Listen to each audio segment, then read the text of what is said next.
नमस्कार, मैं हूं साहिल जोशी। दंगल में आपका स्वागत है। आज का दंगल बिहार की चुनावी राजनीति पर है। बिहार में आज महागठबंधन ने अपना सीएम और डिप्टी सीएम कैंडिडेट घोषित कर दिए। तेजस्वी यादव महागठबंधन के सीएम कैंडिडेट हैं और मुकेश साहनी डिप्टी सीएम के कैंडिडेट। अशोक गहलोत ने कहा है कि बाद में अन्य समुदायों से भी डिप्टी सीएम बनाए जाएंगे, यानी हो सकता है कि अगर सरकार आती है तो 3 डिप्टी सीएम बनेंगे। इस घोषणा के बाद महागठबंधन हमलावर है कि अब एनडीए बताए कि उनका सीएम चेहरा कौन है। तेजस्वी कहते हैं कि नीतीश कुमार के नेतृत्व में चुनाव की बात तो ठीक है, लेकिन चुनाव के बाद नीतीश सीएम नहीं बनने वाले, क्योंकि अमित शाह ने कहा है कि सीएम का चुनाव विधायक दल करता है। तो जो सीएम चेहरे को लेकर सवाल कल तक एनडीए की ओर से पूछा जा रहा था, वही सवाल अब महागठबंधन की तरफ से पूछा जा रहा है। चुनावी लड़ाई में वार पलटवार और भी मुद्दों पर चल रहा है। तेजस्वी यादव ने आज भ्रष्टाचार से लेकर जंगल राज तक और विकास के दावों से लेकर शिक्षा रोजगार तक चुनावी सवाल खड़े किए। दूसरी तरफ एनडीए के नेता लालू राज के बिहार से आगे किसी मुद्दे पर विपक्ष को घेरते नहीं दिखते। ऐसे में आज के दंगल में हम यही चर्चा करेंगे कि क्या नीतीश को चेहरा बनाकर चुनाव लड़ रहा एनडीए चुनाव के बाद भी नीतीश कुमार को ही सीएम बनाने की बात क्यों नहीं कर रहा। 2020 की तरह चुनाव से पहले ही बीजेपी नीतीश कुमार को अपना भावी मुख्यमंत्री क्यों नहीं बना रही। क्या चुनाव के बाद एनडीए के अंदर सीएम का चेहरा बदलने की संभावना रही है। और ऐसे तमाम सवालों पर आज के दंगल में हम चर्चा करेंगे, लेकिन पहले यह रिपोर्ट देखते हैं।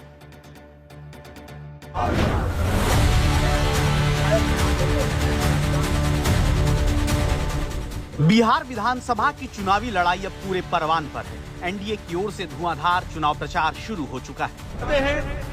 आज बीजेपी अध्यक्ष की रैलियां हुई, आगे अमित शाह की बैठक है, कल प्रधानमंत्री प्रचार करेंगे। लेकिन अब तक प्रचार के मैदान में पिछड़ रहे महागठबंधन ने अब मोर्चा टाइट कर लिया। कहा तो गठबंधन के अंदर खाने ही 12 सीटों पर गुत्थम गुत्था होने की खबरें सुर्खियां बटोर रही थी, और कहा राजस्थान के जादूगर की अगुवाई में 7 दलों के दर्जन भर नेताओं ने एक मंच पर खड़े होकर तेजस्वी यादव को मुख्यमंत्री पद का चेहरा घोषित कर दिया। हमने तय किया है इस चुनाव में अगले मुख्यमंत्री चेहरे के रूप में तेजस्वी यादव जी को हम लोग सपोर्ट करते हैं। साथ में सबकी राय बनी है कि जो हमारे अन्य पिछड़ा वर्ग के साथी हैं मुकेश साहनी जी, वो उप मुख्यमंत्री होंगे साथ में। तो जो अन्य सामाजिक वर्गों के लोग हैं उनमें से मुख्यमंत्री और बनाए जाएंगे, उप मुख्यमंत्री और बनाए जाएंगे। विपक्ष ने एक बार बतौर सीएम उम्मीदवार तेजस्वी के नाम पर मुहर लगा दी तो सवालों की गेंद एनडीए के पाले में उछाल डाली। इस बार आप नीतीश कुमार जी का मुख्यमंत्री के चेहरे का नाम का घोषणा क्यों नहीं कर रहे? कि नीतीश कुमार जी का ये आखिरी चुनाव है, ये स्पष्ट अमित शाह जी ने कर दिया है। कोई वैकेंसी है उसमें, तो वैकेंसी है, बिना मतलब की बात। वो मुख्यमंत्री हैं, उनकी अगुवाई में हो रहा है तो होगा। एनडीए साफ कर चुकी है कि नीतीश चुनाव तक चेहरा है। चुनाव के बाद सीएम पद का फैसला विधायक दल की बैठक में होगा। मतलब क्या गारंटी नहीं कि नीतीश ही सीएम बनेंगे। 70,000 से भी ज्यादा हत्याएं 20 साल में हो गई, ना सुनवाई है ना कार्रवाई होती है। बगल में खेमका जी की हत्या कर दी जाती है, हाजीपुर में उनके बेटे की 4 साल पहले हत्या कर दी जाती है। मुख्यमंत्री आवास के बाहर गोलियां चलती है, कुछ नहीं होता। हमारे घर के आवास के बाहर गोलियां चली, आज तक कोई नहीं पकड़ा गया। सचिवालय के बाहर गोलियां चलती है, कोई पकड़ा नहीं गया। 70,000 मर्डर हुए, कई रेप हुए। बच्चियों को पीएमसीएच में बलात्कार कर देता है लोग, परिवार के लोग उसको अस्पताल लेके जाते हैं, 4 घंटा तक बेड नहीं मिलता, मृत्यु हो जाती है। वो जंगल राज नहीं।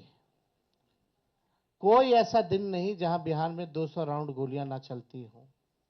ये घड़ियाली आंसू बहाने वाले लोग, जिनके हाथी के दांत खाने के और दिखाने के और है, इनसे बचकर चलना, क्योंकि यही लोग थे जिन्होंने 20 साल पहले पूरे 15 साल जंगल राज चलाया। जंगल राज।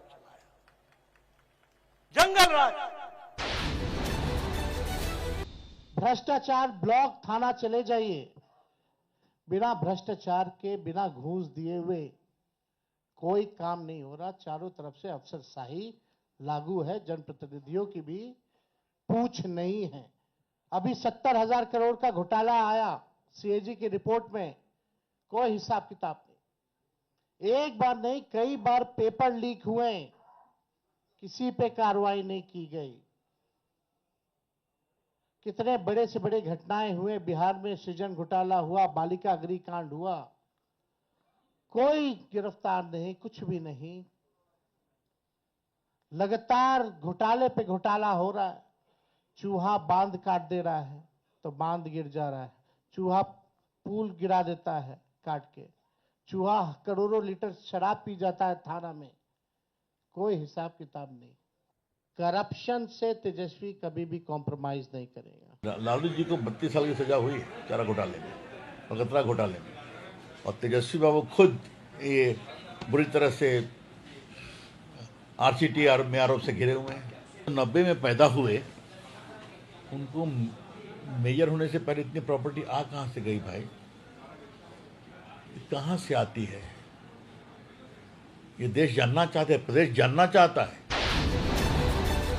जो अभी नया नेता जिन्हें घोषित किया गया, इनकी पार्टी, इसमें विनाश ही विनाश है। इस बात को आप समझ लीजिए, बिहार का विनाश होता है, इसको समझ लीजिए। और धन्य हो प्रभु हमारे अमित शाह जी, बिहार में जमीन नहीं है इसलिए उद्योग नहीं लगेगा, यानी साफ इनकार कर दिया। बिहार के लोगों से हम कहना चाहते हैं, भाजपा के लोगों ने मना कर दिया, एनडीए के लोगों ने मना कर दिया कि बिहार में कोई फैक्ट्री कारखाना नहीं लगाएंगे, कोई इंडस्ट्री नहीं लगाएंगे, कोई उद्योग नहीं लगाएंगे। जनता के सामने प्रण लिया है, संकल्प लिया है, और जिन परिवार के पास सरकारी नौकरी नहीं है, उन परिवार को एक सरकारी नौकरी तेजस्वी देगा। 3 लाख करोड़ बजट और 12 लाख करोड़ रुपया खर्चा, कोई मतलब है? बिहार की जनता, इनका टाइम टेस्टेड मॉडल है, जमीन लो नौकरी दो। चुनावी मैदान में अब महागठबंधन नए जोश खरोश के साथ उतरने के दावे कर रहा है। महागठबंधन के नेता 24 अक्टूबर से चुनाव प्रचार में आएंगे। तेजस्वी यादव पूछते हैं कि एनडीए ने अब तक बिहार की तरक्की के लिए भ्रष्टाचार, बेरोजगारी, बदहाली दूर करने का कोई विजन सामने क्यों नहीं रखा। वहीं महागठबंधन दावा करता है कि जल्द ही अपना रोड मैप बताएगा। कुछ दिनों में हम सब लोग साथ बैठ करके क्या रोड मैप होगा बिहार का, क्या हमारा विजन होगा, क्या हमारा मिशन होगा, इसको आप लोगों के समक्ष हम लोग बताने का काम करेंगे। फिलहाल सीएम चेहरे के तौर पर चुने जाने के बाद तेजस्वी का जोश हाई। कांग्रेस ने शायद पहली बार अपना अहम छोड़कर क्षेत्रीय दल की अगुवाई में छोटा भाई बनकर चुनाव लड़ना तय कर लिया। चुनाव से पहले ही सीएम चेहरा घोषित किए जाने की तेजस्वी की मांग और डिप्टी सीएम चेहरा घोषित किए जाने की मुकेश सहनी की मांग को राहुल गांधी ने मान लिया है। और अब लड़ाई अंदर खाने नहीं, एनडीए से होगी। शशि भूषण के साथ रोहित सिंह, पटना, आज तक। तो जो सवाल आज तक महागठबंधन को पूछा जा रहा था, आज वही सवाल महागठबंधन के तरफ से एनडीए को पूछा जा रहा है कि आखिरकार चुनाव के बाद आपके मुख्यमंत्री कौन बनेंगे अगर आपकी सरकार आती है तो। कई सवाल इस प्रेस कॉन्फ्रेंस के बाद खड़े होते हैं, उस पर हम चर्चा करेंगे। हमारे साथ में गौरव भाटिया, भारतीय जनता पार्टी के प्रवक्ता जुड़ रहे हैं, चरण सिंह सप्रा कांग्रेस के प्रवक्ता इस चर्चा में शामिल होंगे, कंचना यादव आरजेडी की प्रवक्ता इस चर्चा में अपनी भूमिका रखेंगी। और आज आखिरकार तेजस्वी यादव जो चाह रहे थे वो हो गया, महागठबंधन के तरफ से उन्हें मुख्यमंत्री पद का उम्मीदवार घोषित कर दिया गया। अनुप्रिया यादव जनता दल यूनाइटेड की प्रवक्ता भी चर्चा में शामिल होंगी। अमिताभ तिवारी इलेक्शन एनालिस्ट और रिसर्चर, वो भी उनसे भी हम पूछेंगे कि आखिरकार इससे क्या मायने बदलते हैं चुनाव के। आशुतोष पॉलिटिकल एनालिस्ट, वो भी इस चर्चा में अपनी भूमिका रखेंगे। 3 सवालों के साथ इस चर्चा की मैं शुरुआत करना चाहूंगा। पहला सवाल, क्या तेजस्वी यादव को सीएम और मुकेश साहनी को डिप्टी सीएम चेहरा बनाने से विपक्ष को फायदा होगा? क्या एक नया जातिगत घेराबंदी करने का प्लान एमजीपी की तरफ से, महागठबंधन की तरफ से किया जा रहा है और इसके चलते क्या इससे फायदा होगा उन्हें? दूसरा सवाल, क्या चुनाव के बाद एनडीए नीतीश कुमार को सीएम नहीं भी बना सकता है, क्योंकि अभी तक इस बात की साफ शब्दों में पुष्टि नहीं की गई है कि अगर सरकार आती है तो नीतीश कुमार ही मुख्यमंत्री बनेंगे। तो यह सवाल बनता है। और तीसरा अहम सवाल कि क्या 11 सीटों पर महागठबंधन के दलों में भिड़न से गठबंधन की एकता पर असर नहीं पड़ेगा, क्योंकि आखिरकार उनकी एक ज्वाइंट प्रेस कॉन्फ्रेंस हो चुकी है, लेकिन उसके बावजूद अभी भी कई सीटें ऐसी है कि जहां पर एक दूसरे के खिलाफ उनके उम्मीदवार खड़े हैं। चर्चा शुरू करने के पहले जरा बिहार से कुछ बड़ी खबरें आ रही है इस वक्त, क्योंकि महागठबंधन की प्रेस कॉन्फ्रेंस के बाद डिप्टी सीएम सम्राट चौधरी की भी प्रेस कॉन्फ्रेंस हुई और उनका यह कहना है कि तेजस्वी को सीएम कैंडिडेट बनाए जाने को लेकर एक बड़ा सवाल वो उठा रहे हैं। डिप्टी सीएम और बीजेपी नेता सम्राट चौधरी कह रहे हैं कि लालू यादव ने कांग्रेस पर दबाव देकर मुकदमे के आरोपी अपने बेटे तेजस्वी यादव को चीफ मिनिस्टर का कैंडिडेट घोषित किया है। तो अब एनडीए कह रहा है कि अब तक सवाल पूछ रहे थे कि आखिरकार आपका सीएम कैंडिडेट कौन होगा, लेकिन अब वो कह रहे हैं कि दबाव में डालकर यह घोषणा हुई है। सम्राट चौधरी ने क्या कहा है सुनते हैं। महागठबंधन ने मुख्यमंत्री के उम्मीदवार का सपना देखा और लालू जी ने जबरदस्ती नहीं कहते हैं, लोग अपने बेटा को मुख्यमंत्री बनाने के लिए लोगों को एक तरह से टॉर्चर करके, कांग्रेस को टॉर्चर करके और सभी पार्टियों को टॉर्चर करके सबके खिलाफ उम्मीदवार उतार के, चाहे वो वीआईपी हो चाहे वो कांग्रेस पार्टी हो, सबको टॉर्चर करके जिस तरह अपराधियों का राज 15 साल तक लालू जी ने बिहार में चलाया, गुंडागर्दी करके अपने गठबंधन में मुख्यमंत्री का प्रत्याशी बनाया। और आप सोचिए, बिहार की जनता जानती है कि लालू जी और उनकी धर्मपत्नी श्रीमती राबड़ी देवी जी 15 साल तक बिहार में मुख्यमंत्री रहे और बिहार की जनता ने 15 साल तक सत्ता दिया, लेकिन बिहार की जनता को क्या मिला? लूट, हत्या, बलात्कार, भ्रष्टाचार। तो अब एनडीए की तरफ से आरोप यह लगाया जा रहा है कि दबाव डालकर बात मनवाई गई है। चलिए उस पर भी पूछा जाएगा, लेकिन गौरव भाटिया शुरुआत तो आपसे ही करनी पड़ेगी, क्योंकि अब तक पिछले कुछ दिनों से हम जब भी डिबेट कर रहे थे, बीजेपी के प्रवक्ता मुझे कहते थे कि जरा पूछिए कांग्रेस से और बुलवा लीजिए उनसे, तब हम मानेंगे कि तेजस्वी यादव ही मुख्यमंत्री पद के उम्मीदवार होंगे। आज तो प्रेस कॉन्फ्रेंस लेकर ही घोषणा की गई, अशोक गहलोत ने कुछ खुद भी कह दिया। अब आपके तरफ से भी बता दीजिएगा कि क्या नीतीश कुमार ही मुख्यमंत्री बनेंगे अगर आपकी सरकार होती है तो? साहिल जी, आज की प्रेस वार्ता से जितना लाभ एनडीए और भारतीय जनता पार्टी जेडीयू का होने वाला है, उससे ज्यादा किसी का नहीं होने वाला। और मैं आपको वजह बताता हूं। सबसे पहले बात इनकी करते हैं महागठबंधन की। आप सोचिए, गजब बेइज्जती थी। मतलब अशोक गहलोत बैठे हैं और उनकी पार्टी के अध्यक्ष का वहां पे नामो निशान नहीं है। राहुल गांधी, जिसके नाम की कस्में खा खा के बेइज्जती करवाते हैं और जहर के घूंट पी लेते हैं, उनका कोई चित्र नहीं था मंच पे। और तो छोड़िए, लालू प्रसाद यादव का कोई तस्वीर वहां नहीं थी। मालूम है क्यों? और इसीलिए मैंने कहा सबसे ज्यादा फायदा हमारा है। हमारे कैंप में स्पष्टता है। आदरणीय गृह मंत्री जी ने, अमित शाह जी ने साक्षात्कार आपके चैनल को भी दिया। उन्होंने बड़ी स्पष्टता से कहा नीतीश कुमार जी मुख्यमंत्री हैं, हमारे घटक दलों का नेतृत्व वो ही कर रहे हैं। और साथ में जब आपने पूछा कि मुख्यमंत्री आगे वही बनेंगे, तो क्योंकि संविधान में हमारी आस्था है, उन्होंने कहा उनके नेतृत्व में चुनाव लड़ा जा रहा है और सब चुन के आएंगे और तय करेंगे। लेकिन आज महागठबंधन में देखिए क्या हुआ। महागठबंधन में लालू प्रसाद यादव का चेहरा क्यों हटाया? कि जंगल राज ना याद आ जाए। और आज बिहार की जनता ये जान गई है कि 9वीं फेल, पहला 9वीं फेल, अवगुण देखिए इस व्यक्ति के जिसको मुख्यमंत्री का चेहरा बता रहे, 9वीं फेल है। दूसरा, भ्रष्टाचारी, महाभ्रष्टाचारी। इसको ईडी ने समन दिया था अभी, जमीन दो नौकरी लो, इस घोटाले में इनका नाम है।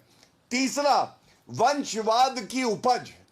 अगर लालू प्रसाद यादव का नाम हटा दें तो कोई चपरासी की इन्हें नौकरी नहीं देगा। और सबसे बड़ी बात है, जंगल राज का प्रतीक। क्यों कह रहा हूं, आप बताइए, शहाबुद्दीन अमर रहें के नारे लगा रहे थे ये मुख्यमंत्री का जो चेहरा है महागठबंधन का। बिहार की जनता शहाबुद्दीन जिंदाबाद, शहाबुद्दीन अमर रहे कहेगी या कर्पूरी ठाकुर अमर रहे, आप बताइए। और इसीलिए मैंने कहा कि इससे सबसे ज्यादा लाभ अच्छा आज हुआ एनडीए को हुआ है। ठीक है, अच्छा हुआ आपने ये कहा कि इस बार अमित शाह ने क्या स्टेटमेंट दिया है मुख्यमंत्री पद को लेकर, और मैं उसी विषय पर रहना चाहता हूं, कुछ आपको स्टेटमेंट भी सुनवाना चाहता हूं। लेकिन उससे पहले और एक बड़ी खबर इस वक्त बिहार के अंदर से आ रही है। 13 सीटों पर मैं आता हूं, आपके पास आता हूं, लेकिन एक खबर इस वक्त आ रही है 13 सीटों पर जहां महागठबंधन के उम्मीदवार आमने सामने थे, उनमें से 2 सीटों पर आखिरकार सहमति बन गई है। एक जगह से कांग्रेस और दूसरी जगह से वीआईपी ने अपना नाम वापस ले लिया है। आरजेडी ने किसी भी सीट से नाम वापस नहीं लिया है, यानी आरजेडी 143 सीटों पर अभी भी चुनाव लड़ेगी, यह बात साफ है। वीआईपी की सीटें 14 हो गई है। नवादा जिले के वारसलीगंज सीट से, जहां पर राजद और कांग्रेस के बीच आमने सामने की लड़ाई थी, वहां से कांग्रेस प्रत्याशी ने अपना नाम वापस ले लिया है, नामांकन वापस लिया। और मधुबनी से बाबू बरही सीट से, जहां पर आरजेडी बनाम वीआईपी की लड़ाई थी, वहां पर वीआईपी के प्रत्याशी बिंदु गुलाब यादव ने भी अपना नामांकन वापस ले लिया है। हालांकि जो पहले फेज की जहां पर चुनाव होंगे वहां पर किसी ने नाम वापस ले लिया है, तो वहां तो फ्रेंडली फाइट होगी, ये पहले ही अभी बात साफ हो गई है। लेकिन गौरव भाटिया जी, एक बार फिर मैं मुख्यमंत्री पद के उम्मीदवार के मुद्दे पर आना चाहता हूं। देखिए, सबसे बड़ी इंटरेस्टिंग बात है, पिछली बार जब अमित शाह को यही सवाल पूछा गया था, तब अमित शाह ने साफ शब्दों में यह कहा था कि नीतीश कुमार के नेतृत्व में बिहार के चुनाव लड़े जा रहे हैं और जीतने पर भी नीतीश कुमार ही एनडीए के मुख्यमंत्री बनेंगे, और इसमें कोई दो राय नहीं है, कोई भ्रांतियां फैलाने की जरूरत नहीं है, और इस मुद्दे पर मैं फुल स्टॉप लगाना चाहता हूं। तो आज भी यही सवाल है, जिस तरीके से 2020 में नीतीश कुमार को मुख्यमंत्री पद का चेहरा घोषित किया था और चुनाव के बाद भी वही मुख्यमंत्री बनेंगे, यह भी साफ किया था कि आज की स्थिति में भारतीय जनता पार्टी यही बात साफ कर सकती है या नहीं कर सकती। गौरव भाटिया जी। देखिए साहिल जी, आप ही की रिपोर्ट मैं देख रहा था जब कार्यक्रम शुरू हुआ, तो आपने कहा 11 सीटें ऐसी हैं जहां फ्रेंडली फाइट है। ये एफ फ्रेंडली फाइट नहीं है, ये एफ फजीहत की फाइट है, जो महागठबंधन की फजीहत हो रही है। फिर 11 सीट आपने बताई फजीहत फाइट की, और थोड़ी देर बाद आपने क्या ब्रेकिंग न्यूज दी, 13 सीटों में 2 जगह पे कैंडिडेट वापस हो गए। मतलब जो 11 की न्यूज थी उसको आपने 13 बता के ब्रेकिंग न्यूज बताया और एक उपलब्धि बता दी महागठबंधन की। अरे ऐसा कोई सगा नहीं जिसे तेजस्वी लालू ने ठगा नहीं, इनके चक्कर में मत पड़िए। मुझसे आप सवाल पूछते हैं ना, सफाई दे दीजिए। अरे हमने तो बिहार की वो सफाई करी है जो जंगल राज लालू प्रसाद यादव लाए, जो भ्रष्टाचार लालू प्रसाद यादव लाए, जो बताने की आवश्यकता थी वो बता दिया। 14 नवंबर आप सवाल मुख्यमंत्री पद को लेकर है, आपको लड्डू 2 भूमिकाओं को लेकर है। भारतीय जनता पार्टी का प्रवक्ता होने के नाते मैं होऊंगा, लेकिन लालू प्रसाद यादव तो ठीक है, पार्टी के जो प्रवक्ता हैं ये गायब हो गए। लेकिन वो लड्डू नीतीश कुमार के नाम के होंगे या किसी और के नाम के होंगे, ये सवाल तो बनता है ना। 2020 में आपके तरफ से साफ शब्दों में कहा गया था कि नीतीश कुमार मुख्यमंत्री पद के उम्मीदवार होंगे। मैंने आपको स्टेटमेंट पढ़ के बताया, अक्टूबर 2020 का स्टेटमेंट है, यानी चुनाव के पहले का। आज की स्थिति में ये स्टेटमेंट दे सकते हैं कि नहीं दे सकते? अरे सर, मैं ये सवाल तो अब तक हम एमजीपी को पूछ रहे थे और आप ही लोग सवाल उठा रहे थे। मैं तो स्पष्टता से ये बात कहूंगा, बड़ी स्पष्टता से, नीतीश कुमार जी के नेतृत्व में हमारा जो गठबंधन है वो चुनाव लड़ रहा है। अब इससे ज्यादा स्पष्टता आपको क्या चाहिए?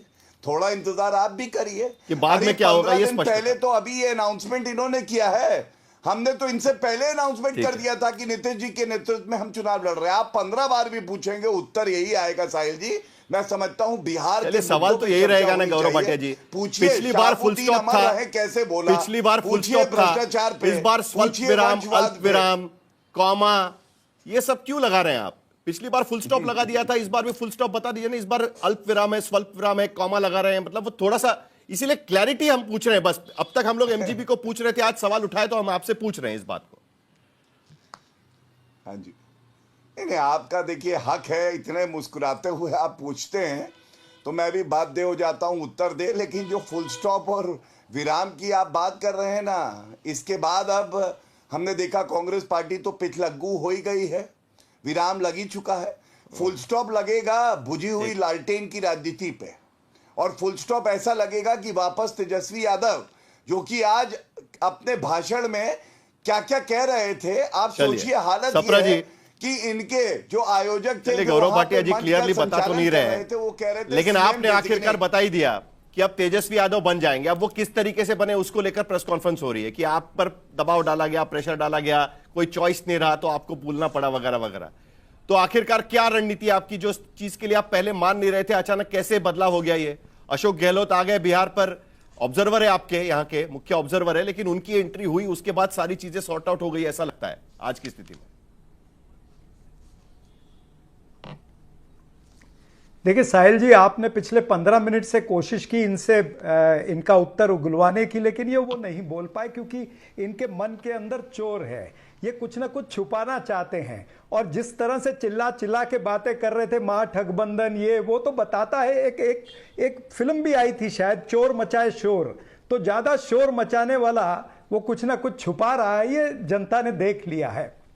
और जो महाठगबंधन की बात करते हैं तो हम भी कह सकते हैं भाई, भ्रष्ट जनता पार्टी है, भारतीय जुमला पार्टी है, इसी तरह से कई चीजें और बनती हैं। आप तो जुमलेबाजी हो। और इनको ज्यादा फिक्र क्या है कि भाई राहुल गांधी जी की फोटो नहीं है। अरे भाई, फोटो जीवी तो आप हैं, हम तो फोटो की पॉलिटिक्स नहीं करते हैं। हम तो पीआर टीआरपी हेडलाइन मैनेजमेंट में नहीं जाते हैं। हम पोस्टर नहीं, पब्लिक के इशू की बात करते हैं।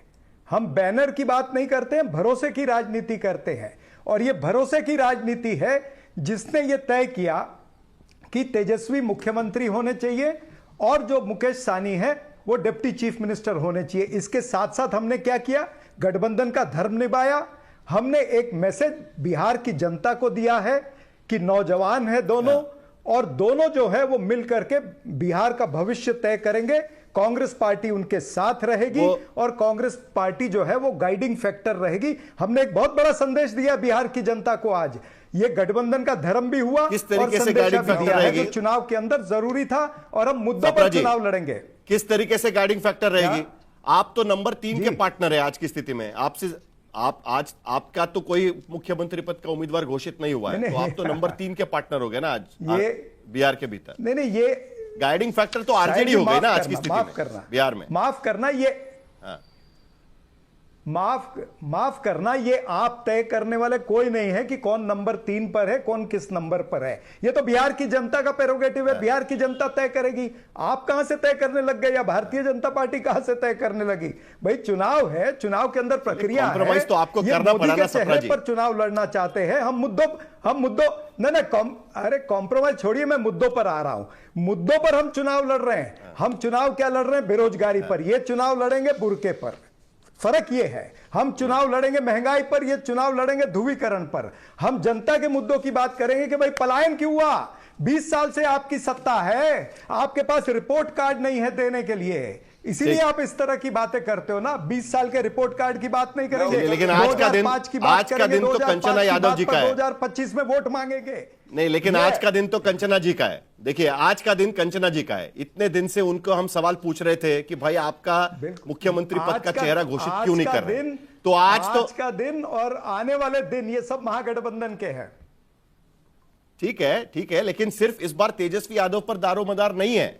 इस बार मुकेश साहनी का भी सहारा लेना पड़ रहा है, और उसके साथ साथ 2 डिप्टी सीएम और होंगे, यह भी कहना पड़ रहा है कंचना जी। लेकिन आखिरकार कांग्रेस मान ही गई। माना जा रहा था कि कांग्रेस नहीं मान रही है, उनको लग रहा था कि कैसे होगा, नाम अगर प्रोजेक्ट करेंगे तो किस तरीके से होगा, ये सारी बातें में चल रही थी। लेकिन आज सारी चीजें साफ हो गई। अब तो आगे महागठबंधन में कोई झगड़ा, गिले शिकवे या इस तरीके की चीजें नहीं रहेगी ना। साहिल जी, आज तो हमें मजा इस बात से आ रहा है कि जब आप सवाल पूछ रहे हैं, आप हंस रहे हैं, और बीजेपी के प्रवक्ता जो वो जवाब ही नहीं दे पा रहे हैं, गोल गोल घुमा रहे हैं, वही बात जो 20 साल से कर रहे हैं। मैं तो सम्राट चौधरी जी का जवाब दे दूं वो कह रहे हैं कि ये दबाव में किया गया है, दबाव में मुख्यमंत्री चेहरा घोषित किया गया। शायद वो अपने बारे में कह रहे होंगे कि दबाव में ही डालकर नीतीश कुमार जी 20 साल तक मुख्यमंत्री बने रहे, और दबाव इस बात का कि अगर उनको मुख्यमंत्री नहीं बनाएगी बीजेपी तो दूसरे साइड चले जाएंगे।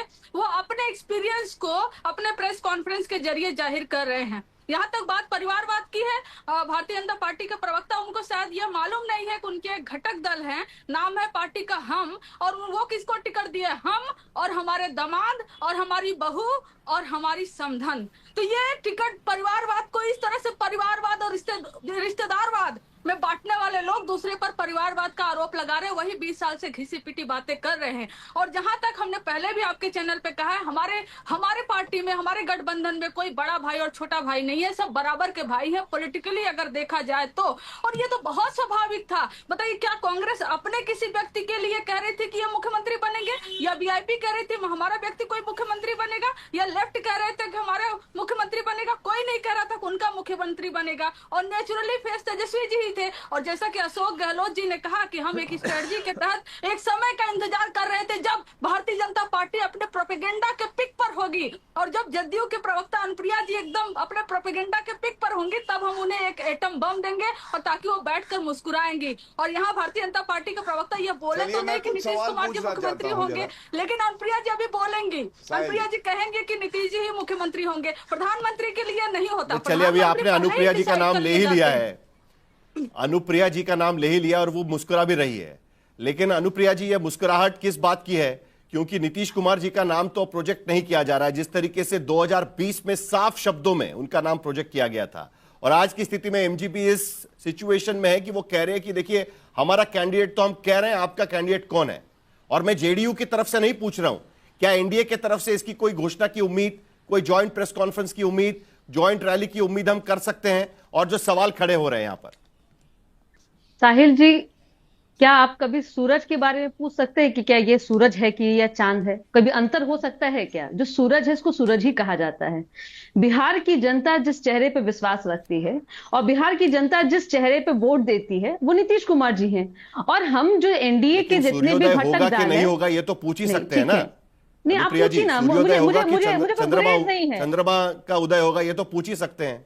नहीं, ठीक है, मुझे जो गुरेज नहीं है, आप पूछिए सवाल को, और सवाल के जवाब बिहार की जनता देगी। क्योंकि बिहार की जनता जानती है ना कि जिस सरकार को वो चुन रही है उसने बिहार में सुशासन दिया है, बिहार के लोगों को रोजगार दिया है, बिहार के लोगों को सुरक्षा दी है, बिहार के लोगों को डेवलपमेंट के उस आयाम पे लाके खड़ा किया है कि हम महिला, युवा सभी अपनी भागीदारी सुनिश्चित कर रहे हैं कि बिहार के विकास में उनकी भागीदारी क्या होगी। और दूसरी तरफ एक तरफ ये जो करप्शन के साथ में है, अभी तेजस्वी जी कह रहे थे अपने प्रेस कॉन्फ्रेंस में कि हमने करप्शन से कोई समझौता नहीं करेंगे। तो मेरा निवेदन है, कंचना जी सुन लीजिए, एक बार कह दीजिएगा जाके तेजस्वी जी से कि नौकरी के बदले जो जमीन आप लोगों ने ले रखा है ना उसको लौटा दीजिए। ये होगा करप्शन से आपके समझौता आप नहीं करेंगे। पिता की संपत्ति चाहिए, पिता के आपको सत्ता चाहिए, तो पिता के पापों का भी तो बोझ आपको लेना होगा ना। उस पाप से मुक्त हो जाइए, उस पाप को दरकिनारा कर दीजिए, तब हम शायद जानेंगे आपको। दूसरी बात, यहाँ पर कह रहे हैं कि चलिए आज कंचना जी का दिन है, बहुत बधाई उनको, लेकिन इतना देर कैसे हो गया? कांग्रेस के मैं प्रवक्ता से पूछना चाह रही हूँ कि सापरा जी कह रहे हैं कि दोनों युवा है, तेजस्वी जी युवा हैं और साहनी जी युवा है। आज के पहले बुजुर्ग थे क्या? आज के पहले बुजुर्ग थे, आप सोच रहे थे कि आज कुछ खिलाएंगे और युवा हो जाएंगे। देखिए, मजबूरी की जो गठबंधन है, भाई नीतीश कुमार की तुलना में तो युवा, अरे नहीं, हाँ, युवा बहुत चीज में है। वो नौकरी के बदले जमीन लेने में युवा है, संपत्ति में बहुत युवा है। मैं जिस पटना में बैठी हूँ ना, इस पटना में सबसे ज्यादा संपत्ति अर्जित करने वाला कोई परिवार है तो लालू यादव है। कभी लालू यादव साइकिल से चला करते थे, और इतना संपत्ति कितनी है? बीच में बोलिए आप, मैं आपके बीच में नहीं बोली, मैं आपके बीच में नहीं बोली। 1 साल में 125, अरे ठीक है, आप 2017 में पटना में बैठी है तो जब बिहार में जब हमारे साथ में था तो कोई भी करप्शन नहीं होता था। जिक्र किया इसलिए पटना की बात की मैंने। भाई आप अपनी चिंता कीजिए। तो मैं वहां की बात मुझे साहिल जी, मुझे कांग्रेस के साथ में बहुत ही सिंपैथी है कि भाई इन्होंने कांग्रेस बचाओ यात्रा निकाली, सीडब्ल्यूसी की बैठक भी कर ली, लेकिन आखिरकार हुआ क्या? ये बात तो पहले से भी कहा जा रहा था, आरजेडी जिद कर रही थी कि भाई हमारे नाम को घोषणा कर दीजिए, और कांग्रेस ने मान लिया कि बिहार में उनके पास कोई चेहरा नहीं है और इतनी मजबूत स्थिति में नहीं है। टाइमिंग को लेकर सवाल है, पहले ही कर देते चरणजीत सिंह सप्रा जी, नहीं साहिल पहले जी, ही मुझे कर लगता देते है इनका देरी साहिल लगाने की जी, क्या जरूरत थी? साहिल जी, बीच में बोल करके दोनों चरणों के फॉर्म भरने का टाइम खत्म हो गया। लगातार सवाल उठते रहे एक दूसरे के खिलाफ। मैदान में चुनाव में आपने उम्मीदवार भी उतार दिया और उसके बाद आप घोषणा कर रहे हैं, तो टाइमिंग को लेकर सवाल उठ रहे हैं। साहिल जी, मुझे लगता है कि चरण देखिए जी को ये तो अजीब बात है। अभी अब टाइमिंग पर सवाल जेडीयू उठाएगी। एक मिनट नहीं, मैं संयम रख के ही उत्तर दे रहा हूँ, संयम रख के उत्तर दे रहा हूँ। सुनिए, सुन लीजिए ध्यान से। संयम सुनिए, पहले संयम, आप ये सुनिए अनुप्रिया जी, आपको भी जवाब देता हूं। जल्दी से उनका एक जवाब ले लेते हैं ना। अनुप्रिया जी, एक जल्दी से जवाब ले लेते हैं। सप्रा जी बोलिए जल्दी। आपका ही जवाब दे रहा हूं मैं। बड़े संयम से कह रहा हूं, अन्यथा मत लेना इसको, मैं ऐसे नहीं बोल रहा हूं। इनका जितना भी उत्तर था ना, वो बताता है कि खिसियानी बिल्ली खंबा नोचे, ये उस तरह का उत्तर था। और ये उत्तर देते देते हमारी सिंपति पर आती है। भाई नीतीश कुमार की सिंपति की बात करिए। नीतीश कुमार की जो राजनीतिक जो अंत होना है ना, उसकी पटकथा भारतीय जनता पार्टी ने लिखनी शुरू कर दी है। ये पता चल रहा है किस तरह से 101 सीट पर दोनों पार्टियां लड़ रही हैं। पिछली बार कितनी सीटों पर लड़े थे आप बताइए ना, और कितनी जीत करके आए थे। अब उससे भी नीचे आएंगे। साहिल जी समय दीजिएगा। चलिए गौरव भाटिया जल्दी से, 1 मिनट आता हूं अनुप्रिया जी आपके पास। गौरव भाटिया। धन्यवाद। सबसे पहले कांग्रेस की बात कर लेते हैं। तो अभी ये कह रहे थे एक पिक्चर आई थी, अरे एक पिक्चर और थी जिसमें एक कैरेक्टर था crime master Gogo. Crime master Gogo कहता था मैं आया हूं तो तेरा कुछ तो लेके जाऊंगा। वैसे ही कांग्रेस पार्टी है भ्रष्टाचारी, वैसे ही लालू प्रसाद यादव है। अगर आए हैं तो जनता की जमीन लेके जाएंगे, रुपया लेके जाएंगे, भ्रष्टाचार जरूर करेंगे। क्राइम मास्टर इन्हीं का नाम है। और दूसरी बात, इनकी राजनीतिक हैसियत आज देखिए, ये कोई पार्टनर वार्टनर नहीं है साहिल जी, ये पिछलग्गू हैं। आपको मालूम है पिछले चुनाव में बिहार में 70 सीटों में लड़े थे, इस बार 61 पे लड़ रहे हैं। ऐसे पिछलग्गू हैं जिसकी पूंछ भी छोटी होती जा रही है। और इनकी राजनीतिक हैसियत का अंदाजा इससे लगाइए, 4 विधानसभा चुनाव में ये कुल सीटें लाए हैं 59, और अकेले भारतीय जनता पार्टी पिछले चुनाव में 74 सीटें लाई है। और कोलंबिया में बैठ के सप्रा जी बीच में ना बोले, बीच में ना बोले, ये गलत बात। खत्म करिए आपकी बात। देखिए साहिल जी, आप मैं ये उम्मीद करता हूं, मेरी बहन अनुप्रिया अभी बोल रही थी, अनुप्रिया जी के बीच में भी सापरा जी कूद पड़े, ये अच्छा नहीं लगता। बोलिए, हम इनके बीच में नहीं बोलते, ये क्यों बोलते? कंचना जी बोलेंगे उसके बाद में। चलिए मैं बात करता हूं आरजेडी के। आरजेडी से मेरा यही सवाल है। देखिए आरजेडी ने आज तक पिछड़े समाज के लिए क्या किया? वंशवाद की बात होगी ना, जब से आरजेडी पार्टी बनी है, किसी लालू प्रसाद यादव के परिवार को छोड़ दीजिए, बाहर का अध्यक्ष नहीं दे पाए। मुख्यमंत्री महिला को बना सकते थे, लेकिन मिला कौन? 5वीं फेल राबड़ी देवी। साहिल जी मेरी बात पूरी नहीं हुई, आप बीच में पता नहीं क्यों बोल रहे हैं। मैं अपनी बात तो पूरी कर सकता हूं ना, दर्शक जानना मैं भी चाहेंगे। नहीं पूछूं आपको। अरे मैं अपनी बात पूरी कर होगा ना, मैं आपको बता रहा हूं, बीच में थोड़ा सा बता रहा हूं, आपको भी बताना पड़ेगा ना कि भाई आप थोड़ा सा इंतजार करिए, मेरी बात पूरी हो जाए। भी हो गए डिक्लेयर।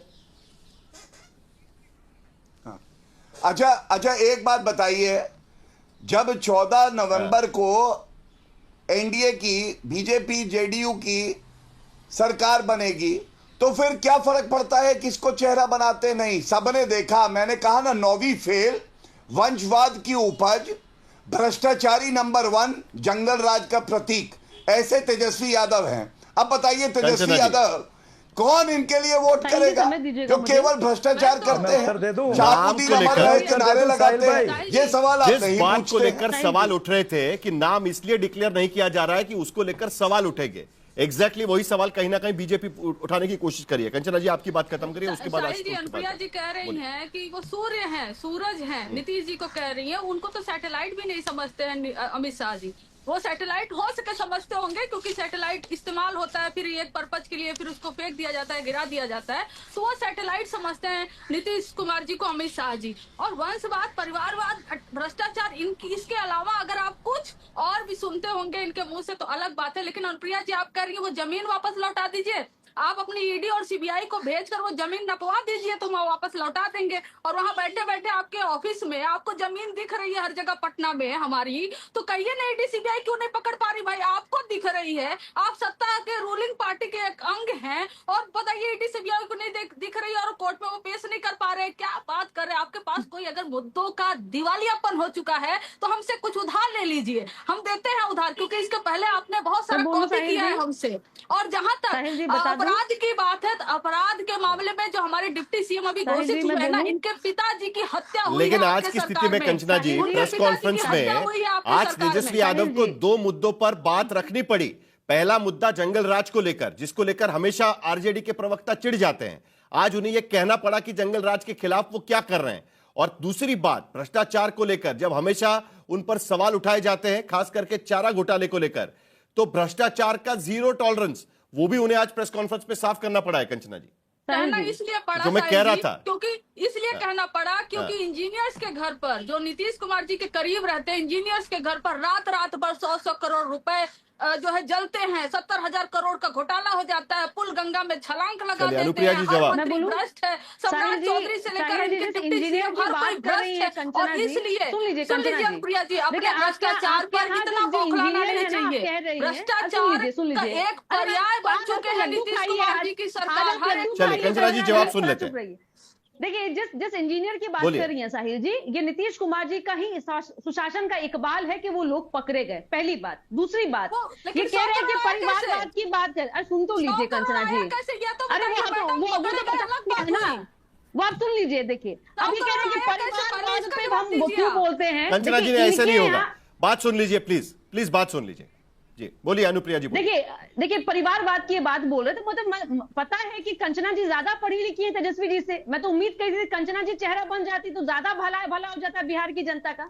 परिवारवाद कैसे हावी, ये हम बताना जरूर चाहेंगे। दूसरी बात, आप जमीन की बात कर रहे हैं मैडम, ईडी सीबीआई आती है आपके दरवाजे पे तो आप रोने लगते हैं कि देखिए हम विपक्ष में, इसलिए हमारे पास में ईडी सीबीआई आता है। हम भी विपक्ष में रहे हैं, और जिसको आप सैटेलाइट बता रही है ना, कभी आप उस सूरज के तले आप आना चाहती थी, और अभी भी आप चाहती थी, उम्मीद कर रही थी कि आप आ जाए। और साहिल जी एक बात, बिहार की राजनीति की खूबसूरती है, खरीद फरोख्त की जो टेंडेंसी आरजेडी ने दिखाई है, जैसा कि कैंडिडेट को वो पैसे के दम पे वो चयन कर रहे थे, इसी तरह का इनका गठबंधन चल रहा था। कौन सी मजबूरी थी जो चापड़ा जी आज तक नहीं बोल पा रहे थे, अब कह रहे हैं कि नहीं भाई तेजस्वी जी वो बहुत चमकता हुआ चेहरा है। देखिए बिहार ये इंडिया अलायंस के लोग जानते हैं कि वैसा चेहरा है जिस पर बिहार की जनता विश्वास करने नहीं जा रही है, क्योंकि ऐसी नौवीं लेकिन अभी तक नेता बिहार, लेकिन अगर एनडीए की सरकार आती है साहिल भाई, तो अगर नीतीश कुमार को मुख्यमंत्री बनना है तो विधायक दल की बैठक बुलानी पड़ेगी। उसमें सभी दलों के नेता अपना अपना नेता चुनेंगे, और उसके बाद अगर सभी लोग मानते हैं तभी नीतीश कुमार मुख्यमंत्री बन पाएंगे। ये आज की स्थिति है, ये प्रक्रिया ये अधिकृत स्थिति है। पिछली बार तो फुल स्टॉप था, आज कॉमा है उसमें। ये प्रक्रिया है, और मैं फिर कह रही हूँ कि सूरज बताने की जरूरत नहीं है। बिहार का जनता नीतीश कुमार जी के नाम पे वोट दे रही है, और बिहार में पुनः नीतीश कुमार जी सत्ता में आ रहे हैं, महागठबंधन ने आखिरकार अपनी घोषणा तो कर दी है, लेकिन क्या देर से आए दुरुस्त है या देरी हो गई? नहीं, मुझे नहीं लगता कि साहिल इसमें किसी तरीके का कोई कंफ्यूजन था कि तेजस्वी यादव महागठबंधन के मुख्यमंत्री के चेहरे होंगे या नहीं होंगे। ये अपने आप पे एक दुष्प्रचार ज्यादा था। मैंने तो आपके चैनल में कई बार कहा था इस बारे में किसी तरीके का कोई कंफ्यूजन नहीं है। लगातार जो सर्वे आ रहे थे वो सर्वे साफ तौर पर बता रहे थे कि तेजस्वी यादव काफी अंकों से न केवल नीतीश कुमार से आगे थे, बल्कि तमाम जो मुख्यमंत्री के चेहरे बनना चाहे उससे आगे थे। तो वैसे में कोई भी गठबंधन क्यों तेजस्वी यादव के अलावा किसी और को मुख्यमंत्री का चेहरा पेश करने की कोशिश करती, तो मुझे इसमें कभी कोई कंफ्यूजन नहीं था। अगर किसी और पत्रकार को या राजनीतिक विशेषज्ञ को रहा हो तो बात बिल्कुल अलग है। जहां तक सवाल इस बात को लेकर यह है कि नीतीश कुमार को मुख्यमंत्री का चेहरा भारतीय जनता पार्टी क्यों नहीं बनाना चाहती है, ये सवाल महत्वपूर्ण है। और इस संदर्भ मेरा साफ तौर पर मानना है कि नीतीश कुमार का युग अब बिहार की राजनीति में खत्म होने के कगार पर है। अन्यथा कोई कारण नहीं था कि 2020 के चुनाव में जो अमित शाह जी कहते हैं कि नीतीश कुमार के नाम पे फुल स्टॉप है, आज कॉमा लगाने को तैयार क्यों नहीं है? क्योंकि नीतीश कुमार की जो सर्वे लगातार दिखा रहे हैं वो बता रहे हैं कि उनकी लोकप्रियता लगातार घटी है। वो उम्र के उस पड़ाव पर है जहां अब उनसे आगे की कम से कम लीडरशिप की उम्मीद नहीं की जा सकती है, और 20 साल तक वो बिहार के राजनीति के शीर्ष पर रहे हैं। और भारत की राजनीति की त्रासदी यह है कि यहाँ कोई नेता अपनी जगह छोड़ना ही नहीं चाहता, वो लगातार उस पद पर बने रहना चाहता है।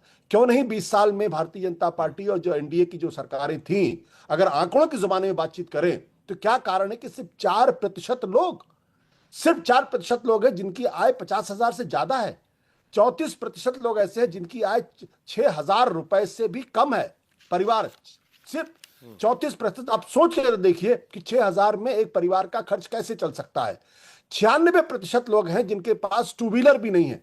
सिर्फ 1.3% लोग हैं जिनके पास ट्रैक्टर है। यह बिहार की स्थिति है।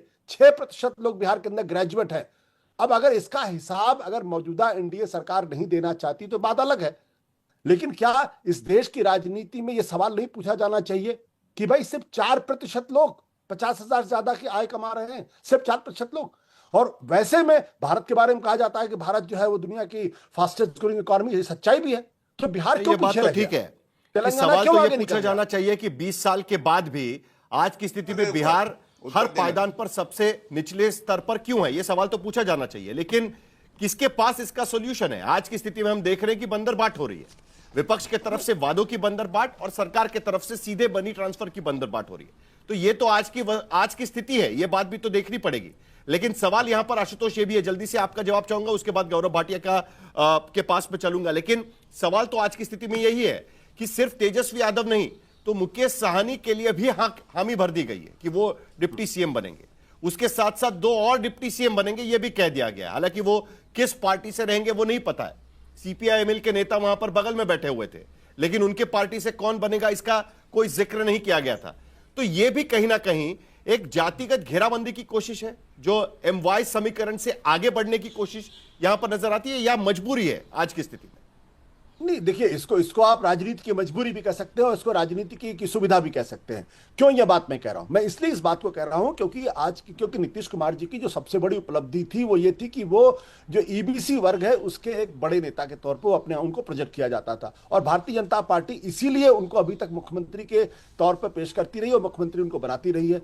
आज की तारीख में अब जो महागठबंधन है, ईबीसी के जो मल्लाह कम्युनिटी है, जो बिहार के अंदर 3% की आबादी है, जो मुजफ्फरपुर, ईस्ट चंपारण, मधुबनी, खगड़िया, वैशाली जैसे इलाकों में जिनका वर्चस्व माना जाता है, क्यों उनको टिकट दे? इसीलिए दे रही है क्योंकि जो एमवाई गठबंधन का जो एक तरीके से उनके ऊपर आरोप लगता है कि आप सिर्फ यादव और मुसलमानों की पार्टी हैं। अगर उनको अपना विस्तार करना है और अगर उनको एनडीए को हराना है तो उनको ईबीसी के तबके पे बड़े पैमाने पर उस पर सेंध लगानी पड़ेगी। इसीलिए अगर आपने देखा होगा, कांग्रेस पार्टी ने वहां पे दलित राजेश राम जी को अपना पार्टी का अध्यक्ष बनाया, तो उनकी भी पूरी कोशिश ये कि एमवाई से आगे निकलकर ईबीसी के बड़े तबके को, दलितों के बड़े तबके को अपनी तरफ लाने की कोशिश करें। गौरव भाटिया जी, तो क्या ये जाति घेराबंदी आपकी हो रही है? क्योंकि आज की स्थिति में आपने कॉम्बिनेशन बना लिया था, ईबीसी के नेता आपके साथ में और आपका जो मत है वो उनके साथ में, उसके आधार पर आप चल रहे थे एमवाई की आगे बढ़ने की कोशिश एमजीपी की तरफ से।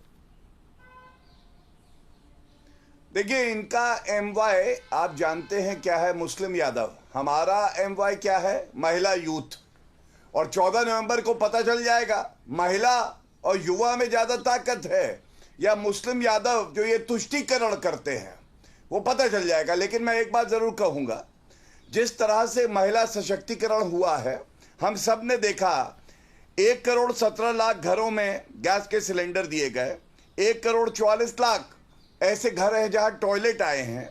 हमने देखा किस तरह से 75 लाख महिलाओं को 10,000 रुपए की राशि मिली, जिससे कि वो स्वरोजगार में काम करे, आगे उनकी और आर्थिक मदद की जाएगी। लेकिन मेरा सवाल ये है, एक राजनीतिक विश्लेषक आए और वो एक बार भी ना कहे 11 जगह फ्रेंडली फाइट या फजीहत फाइट हो रही है महागठबंधन में, ये चिंता की बात है।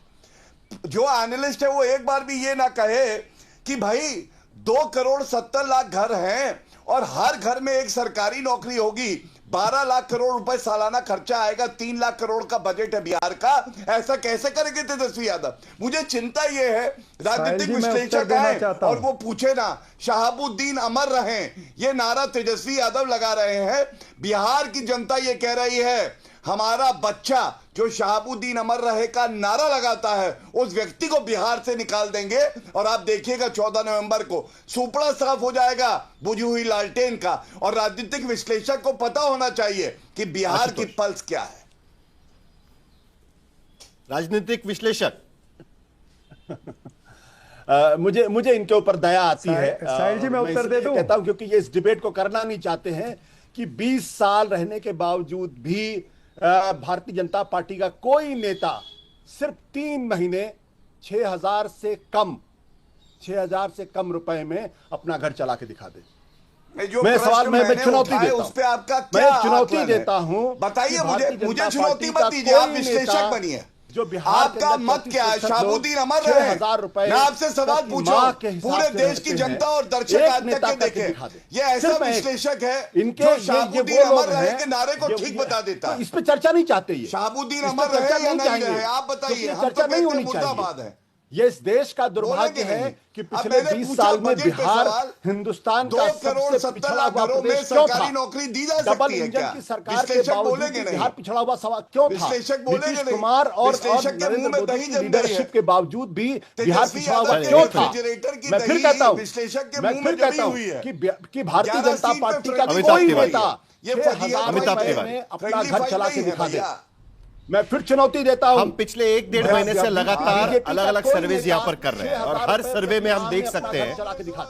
एक मिनट आशुतोष जी, 1 मिनट। अमिताभ तिवारी एक मिनट। चिराग पासवान कुछ प्रतिक्रिया दे रहे हैं, जरा सुन लेते हैं क्योंकि उनकी तस्वीर लगाना जरूरी नहीं समझा। उनकी पार्टी का प्रदेश अध्यक्ष कांग्रेस का अनुसूचित जाति से आता है, उनकी तस्वीर लगानी इन लोगों ने जरूरी नहीं समझी। पर खैर मैं इनको क्या ही दोष दूं जब इन्होंने खुद अपने राष्ट्रीय अध्यक्ष की आदरणीय लालू जी तक की इन्होंने तस्वीर वहां पे लगानी जरूरी नहीं समझी।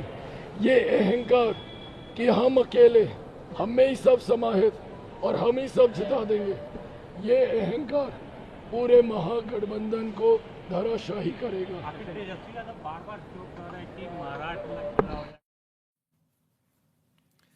एनडीए का कोऑर्डिनेशन काफी अच्छा है। जो गौरव भाटिया यहां पर कह रहे थे एग्जैक्टली वही प्रतिक्रिया चिराग पासवान यहां पर दे रहे हैं। लेकिन अमिताभ तिवारी, मेरा सवाल अलग है।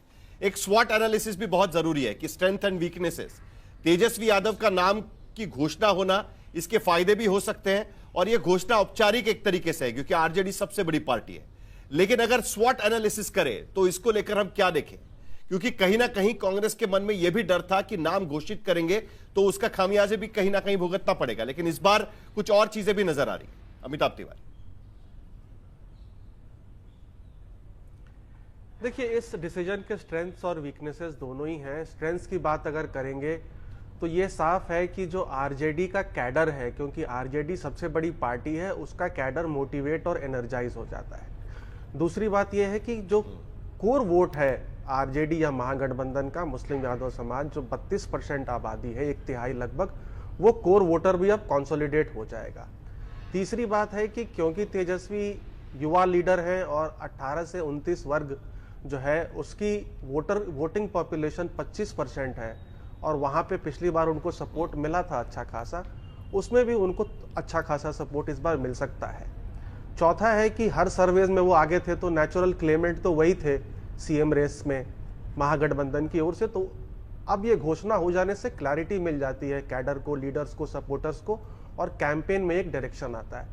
चौथी बात यह है कि कहीं ना कहीं आपको ये भी देखना पड़ेगा कि 15% लोग सीएम के चेहरे पे वोट करते हैं वोट वाइब सर्वे के हिसाब से। तो अब महागठबंधन की तरफ से एक चेहरा घोषित हो गया। पहले जो नीतीश वर्सेस हु था, अब नीतीश वर्सेस तेजस्वी बीच में हुआ और अब तेजस्वी वर्सेस हु हो जाएगा, जो उन्होंने सवाल पूछ लिया। क्योंकि होम मिनिस्टर ने जो बयान दिया है, कहीं ना कहीं वो होम मिनिस्टर या प्रधानमंत्री को ही आकर के आगे कैंपेन के दौरान इसी का जवाब इसको ढूंढना है। न्यूट्रलाइज करने के लिए आप देखिएगा कि क्लियर कम्युनिकेशन इंडिया की तरफ से भी होगा। प्रधानमंत्री बिहार पहुंच रहे हैं, कल उनकी पहली सभा भी होगी। अमित शाह भी कल बिहार में होंगे। मेरा समय खत्म हुआ है, लेकिन अब यही चर्चा कहीं ना कहीं आगे भी बढ़ेगी क्योंकि जिसका जिक्र अमिताभ तिवारी भी कर रहे थे कि तेजस्वी बनाम हुम, यही बात को लेकर आगे किस तरीके से रणनीति बनाई जाती है एनडीए की तरफ से, इस पर नजर बनाए रखेंगे।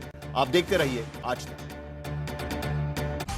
आज तक देश का सर्वश्रेष्ठ न्यूज चैनल।